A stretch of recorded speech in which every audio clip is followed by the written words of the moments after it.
За да се полни општинскиот буџет, градоначалникот на Карпош Стефчо Јакимовски го жртвува зеленилото, тврдат граѓаните. Според нив градоначалникот преку изградба на згради и паркинзи ќе прибира финансии во општината.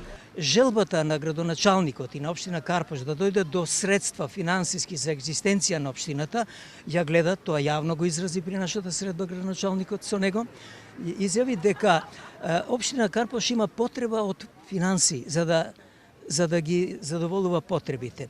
А тие финансии за него се инвестирање во објекти, при градбата се плаќа нормално комунали. Денеска граѓанската иницијатива која бара детално урбанистичкиот план да се врати на јавна анкета, со црвени машни ги обележа дрвјата кои треба да бидат исечени за на нивно место да се изгради паркиралиште. Но се чини дека иако на ова дрво веќе му било пресудено, тоа ја живее последната надеж.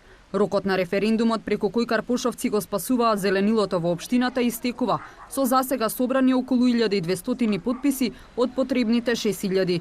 Граѓанската иницијатива праќа апел до сограѓаните да излезат и да го дадат својот потпис, бидејќи не веруваат во тврдењата на градоначалникот Стефчо Јакимовски дека во новиот урбанистички план има фиктивни решенија кои нема да се реализираат, а кои според закон, како што тврди Јакимовски, мора да стојат. Дупот кога ќе се донесе веќе не е ефективен, дупот е дуп. Дури да му веруваме на градоначалникот. Еве, јас лично можеби му верувам дека он нема намера ништо од зеленилото овде да уништи и да гради непотребни објекти, паркинзи и така натаму.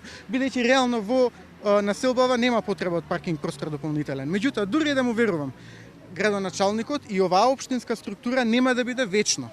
Ќе дојде некоја друга. Не може да вети во име на идната општинска структура дека нема да го реализира тој веќе донесен дуп како таков. Граѓаните бараат детално урбанистичкиот план да се врати на јавна анкета за да може граѓаните да се изјаснат по него. Јакимовски неодамна рече дека ги поддржува граѓаните пошто тие од него бараат и тој да се потпише на петицијата. Велат сега излегле со петиција бидејќи не биле запознаени со измените, зашто општината го сменила дупот за време на летните одмори и не дала известување. Според новиот план во Карпош 4 предвидени се 13 паркиралишта и 8 подземни гаражи, сите на зелена површина. Општина Карпош не одговори на нашите прашања.